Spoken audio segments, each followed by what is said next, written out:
तो आज का हम लोग का टॉपिक है सेमीकंडक्टर लेज़र।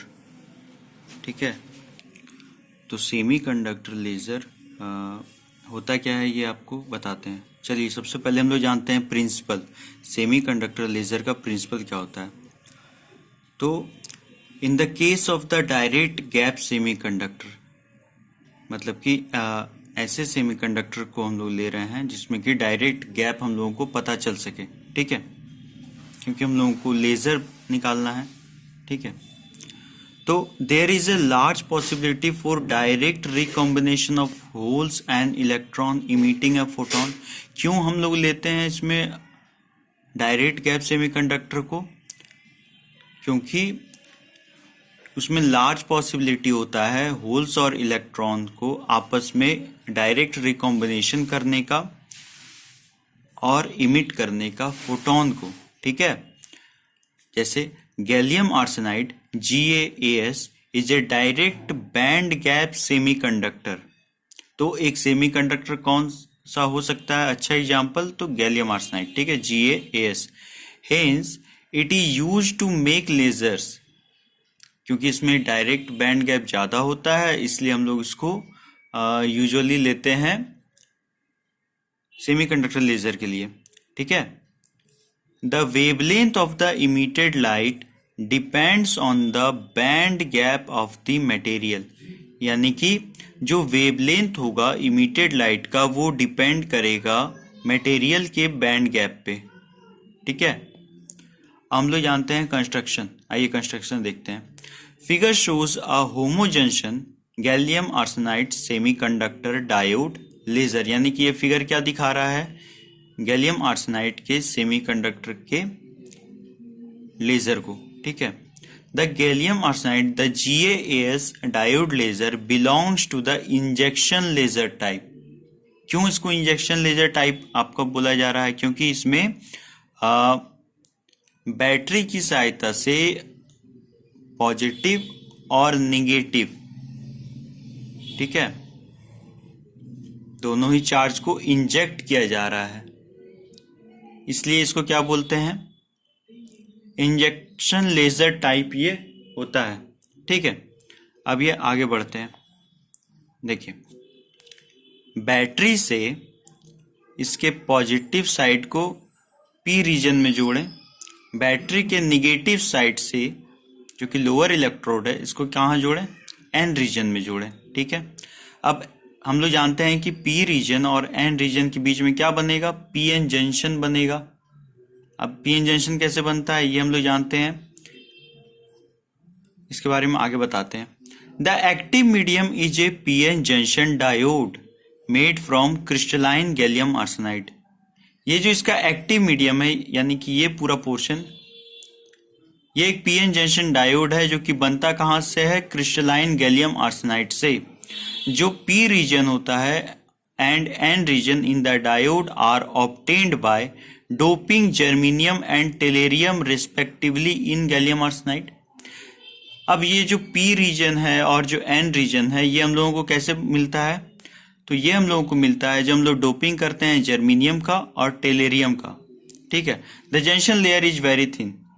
अब ऑब्वियसली सा बात है, जब आप पॉजिटिव साइड में P चार्ज को भेजिएगा और निगेटिव साइड में N चार्ज को भेजिएगा तो ये जंक्शन लेयर क्या हो जाएगा? बहुत ज़्यादा थिन हो जाएगा।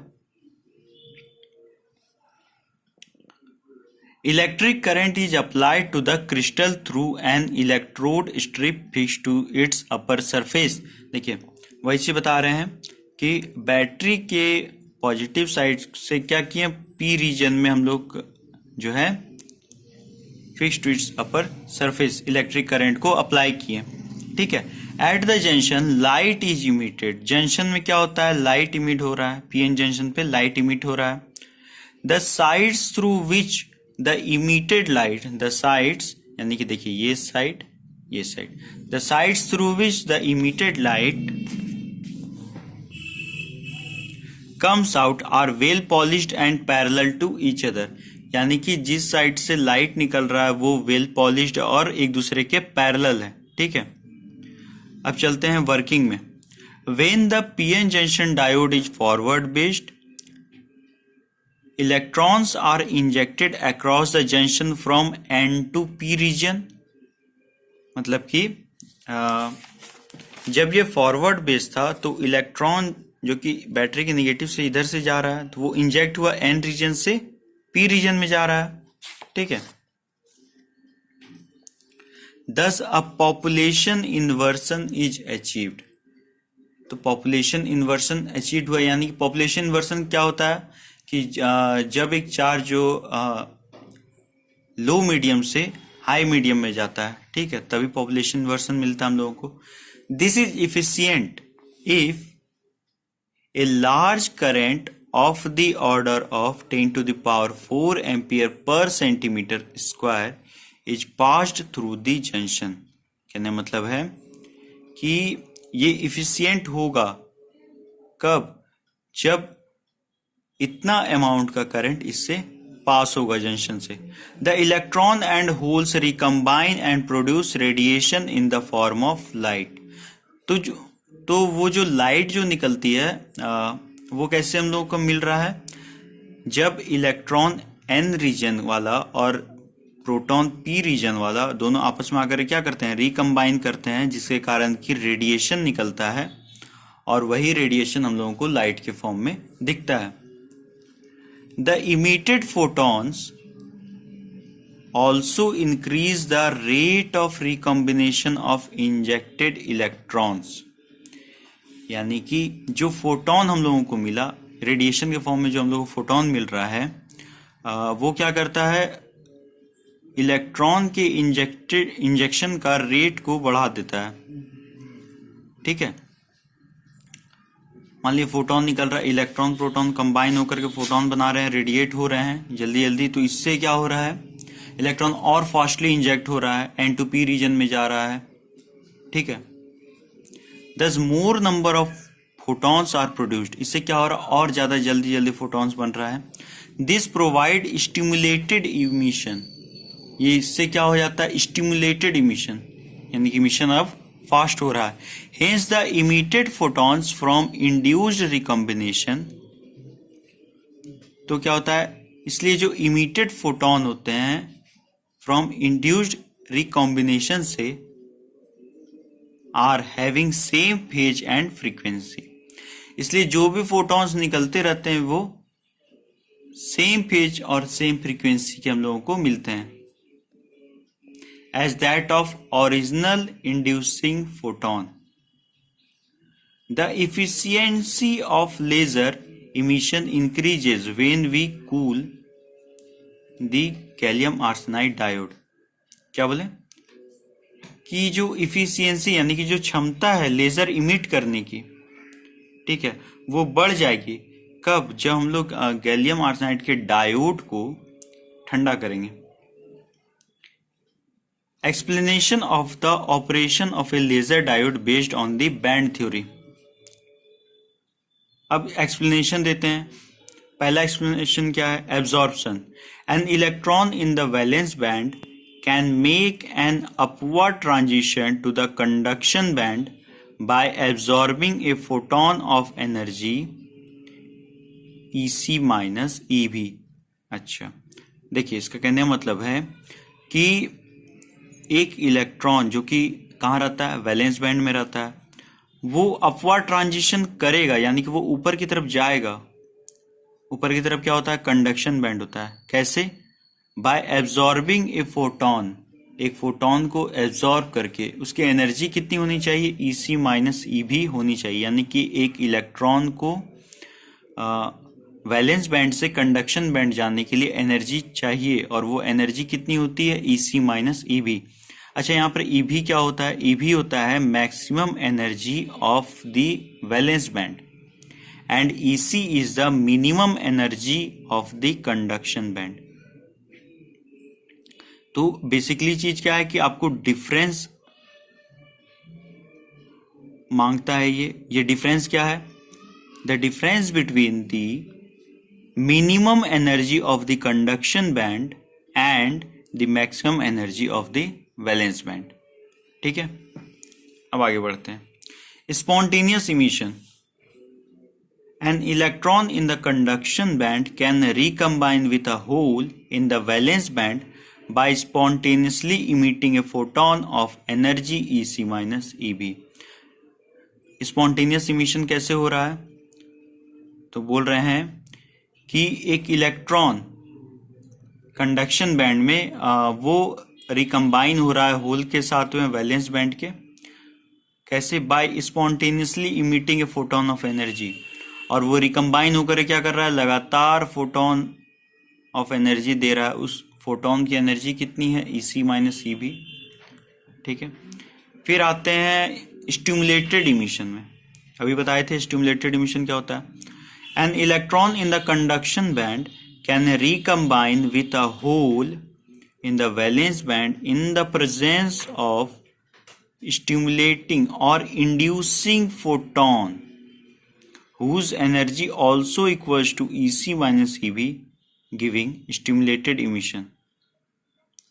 The emitted photon is fully coherent with the inducing photon. कहने का मतलब है कि जब इलेक्ट्रॉन और होल आपस में कंबाइन कर रहे हैं, किसकी मौजूदगी में? इंड्यूसिंग फोटोन की उपस्थिति में.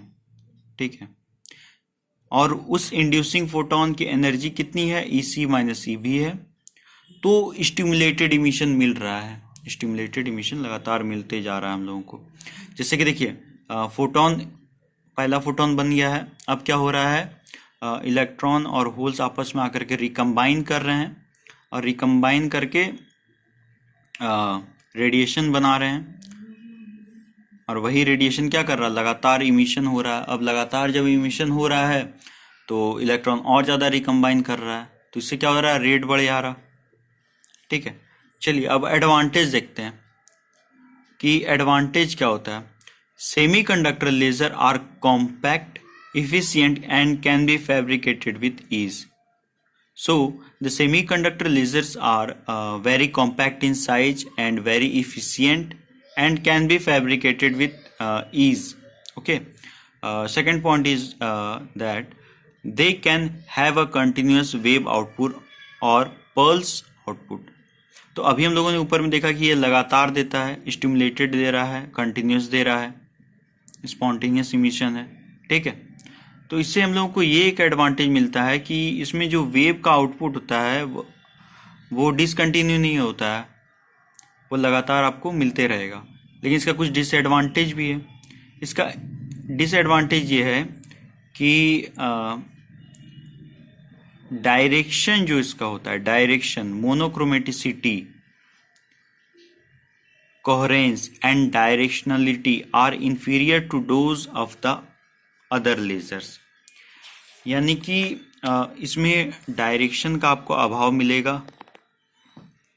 ठीक है. मतलब एक जैसी सीधी लाइन पे आपको ये हमेशा नहीं मिलेगा. कोहेरेंस मतलब डेंस आपको नहीं मिलेगा उतना. ठीक है. ये उतना डेंस नहीं होगा. लगातार तो होगा लेकिन ये उतना डेंस नहीं होगा. ठीक है. डायरेक्शन का इसमें प्रॉब्लम होता है कि डायरेक्शनलिटी इसकी थोड़ी वीक होती है कंपेरिजन टू अदर लेजर्स. ठीक है. तो बेसिकली यही था सेमी कंडक्टर लेज़र. मेन बात में अगर इसको समझाया जाए तो क्लियरली हम लोग 3 लाइन में इसको बोल सकते हैं कि सेमी कंडक्टर लेज़र के लिए हम लोग गैलियम आर्सेनाइड क्रिस्टल यूज करते हैं. ठीक है. बैटरी के पॉजिटिव साइड को इसके पी रीजन से जोड़ते हैं, नेगेटिव साइड को एन रीजन जोड़ते हैं. ये हम लोग को कैसे पता चलेगा? डोपिंग करने के बाद. ठीक है, कि पी रीजन कौन सा है, एन रीजन कौन सा है. ठीक है. उसके बाद जब हम लोग डोपिंग कर लेते हैं तो जाहिर सी बात है पीएन जंक्शन बनता है और पीएन जंक्शन में इलेक्ट्रॉन और होल्स आपस में आकर के रिकम्बाइन करते हैं. और रिकम्बाइन करने के बाद क्या होता है? रेडिएशन देता है. और यही रेडिएशन लाइट के फॉर्म में बदलता है जो कि फाइनली लेज़र होता है. ठीक है. यही था आपका पीएन जंक्शन लेज़र या फिर semi conductor laser. I hope आपको ये टॉपिक समझ में आया होगा. प्लीज़ चैनल को सब्सक्राइब कीजिए और लाइक कीजिए. Thank you.